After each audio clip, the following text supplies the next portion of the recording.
क्या आप अपना बिजनेस स्टार्ट करना चाहते हो?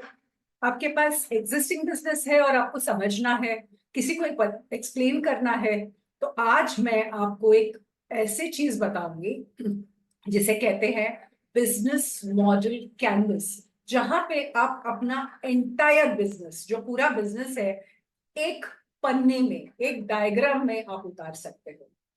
हाय, मेरा नाम है नेहा कारेकर और मैं एक इंटरनेशनली सर्टिफाइड बिजनेस कोच हूँ। 35 साल का अनुभव है with various kinds of businesses. अगर आप एक ही सिंगल पन्ने में एंटायर बिजनेस आप डाल सकते हो, तो आप अपना लॉन्ग टर्म विजन और मिशन भी उसमें उतार सकते हो। आप उसमें ये भी समझ सकते हो कि हम क्या मिस्टेक्स कर रहे हैं। तो अपने पूरे प्रॉब्लम्स इस कैनवस से आप ज्यादा अच्छे से अपने बिजनेस को समझ सकेंगे। ये कैनवस उनके लिए भी है जिनके दिमाग में एक आइडिया है और आप पूरे पन्ने में उतारना चाहते हो। इस कैनवस में लेफ्ट साइड है और राइट साइड है और एक मिडिल में है। ये दर्शाता है हमारे left side of the brain और right side of the brain. तो हम चलते हैं, इसमें टोटल 9 ब्लॉक्स हैं। तो हम बिल्कुल सेंटर से शुरुआत करते हैं, जिसको कहते हैं वैल्यू प्रपोजिशन। वैल्यू प्रपोजिशन यानी क्या? आपका यूनिक सेलिंग प्रपोजिशन। आप कैसे अलग हो आपके कॉम्पिटिटर्स से। एक हो सकता है आपका यूनिक सेलिंग प्रपोजिशन, या अलग हो सकता है। हम एग्जांपल ले लेते हैं डोमिनोज पिज्जा का। उन्होंने कुछ साल पहले उनका unique selling preposition, delivery of pizza with in 30 days, else it is free, 30 minutes में। तो ये उनका यूनिक सेलिंग प्रपोजिशन है। आपने कितने सालों का बिजनेस किया है, हैसल फ्री कस्टमर एक्सपीरियंस है, ये भी आपका यूनिक सेलिंग प्रपोजिशन हो सकता है।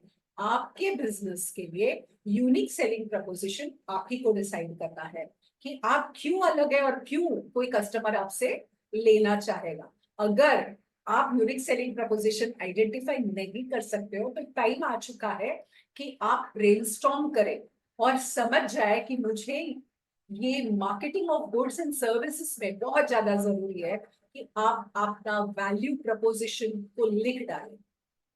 अगर आपके कई बिजनेसेस हैं, फार्मास्यूटिकल्स में भी हो, आप मोटर व्हीकल्स में भी हो, तो हर बिजनेस का आपको अलग कैनवस बनाना जरूरी है। अगला ब्लॉक की तरफ चलते हैं, जिसका नाम है की एक्टिविटीज। अब की एक्टिविटीज यानी क्या? वो जो काम जो रोज आप करते हो।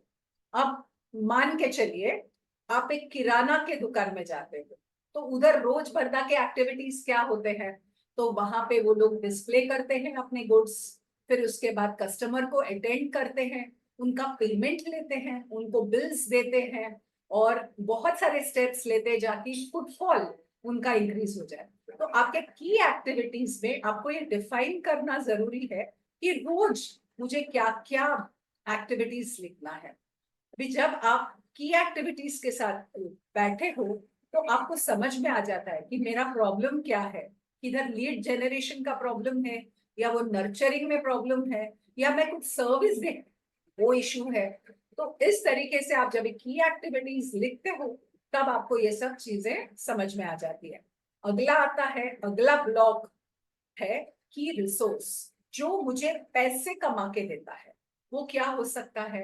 ये वेबसाइट हो सकता है, लैपटॉप हो सकता है, आपका ऑफिस हो सकता है, आपका नॉलेज हो सकता है। फॉर इंस्टेंस कोई लॉयर होगा, तो उनका नॉलेज उनका की रिसोर्स है। अगला ब्लॉक की तरफ चलते हैं, जिसको बोलते हैं चैनल। चैनल यानी आप आपके कस्टमर तक किस जरिए से जाते हो।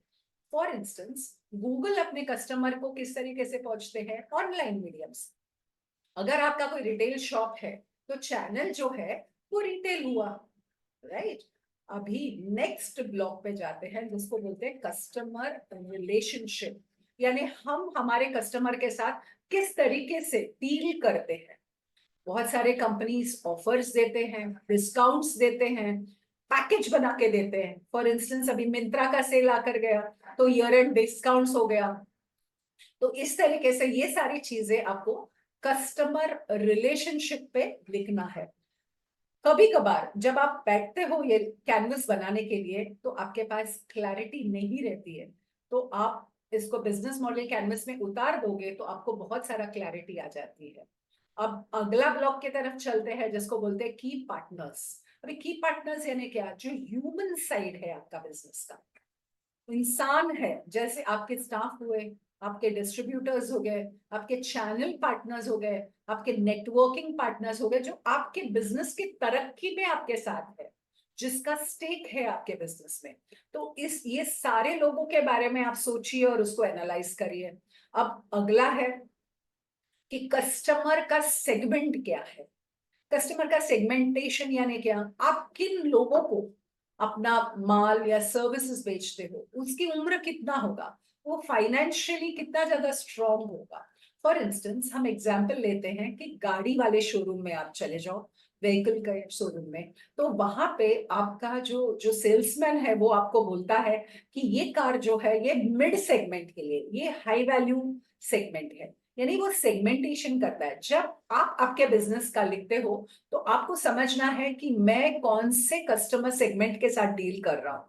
ये कस्टमर सेगमेंटेशन बराबर है क्या। बहुत बार जब आप लिखते हो तो आपको समझ में आ जाता है कि नहीं, मुझे इस सेगमेंट से नहीं डील करना चाहिए, मुझे दूसरा करना चाहिए। तो इससे आपको समझ में आ जाता है।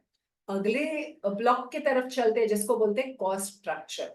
कॉस्ट स्ट्रक्चर बोले तो क्या, वो सारे हेड्स जो आपको पूरे कॉस्ट उस हेड में आप डाल सकते हो। जैसे इंफ्रास्ट्रक्चर कॉस्ट हो गया, रेंट हो गया, स्टाफ एक्सपेंसेस हो गया, एक्सपेंशन एक्सपेंसेस हो गया, तो ये सब आप उसमें डाल सकते हैं। अब अगला ब्लॉक है रेवेन्यू स्ट्रक्चर, जहां पे आप सारे, जहां से पैसे आ रहे हैं आपके बिजनेस में, रिटेल से आ रहे हैं, होलसेल से आ रहे हैं, ऑनलाइन से आ रहा है, तो ये सब आपको लिखना है। इन शॉर्ट, आपका पूरा बिजनेस का चिट्ठा आपने एक पेपर पर उतार दिया। मुझे आई एम वेरी श्योर कि आपने एंजॉय किया होगा ये बिजनेस मॉडल कैनवस लिखने के लिए, क्योंकि सिर्फ आप आपके बिजनेस को इस तरीके से उतार सकते हो। अगर आपको कहीं भी दिक्कत आ रही है तो नीचे गए दिए हुए नंबर्स में आप मुझे you can get in touch with me. मुझे 35 साल का अनुभव है ये सारे टाइप्स ऑफ बिजनेसेस के साथ। मैं आपको हेल्प कर सकती हूँ 1-to-1 बेसिस में आपके बिजनेस को कैनवस में उतारने के लिए। सो साइनिंग ऑफ, नेहा कार्यकर।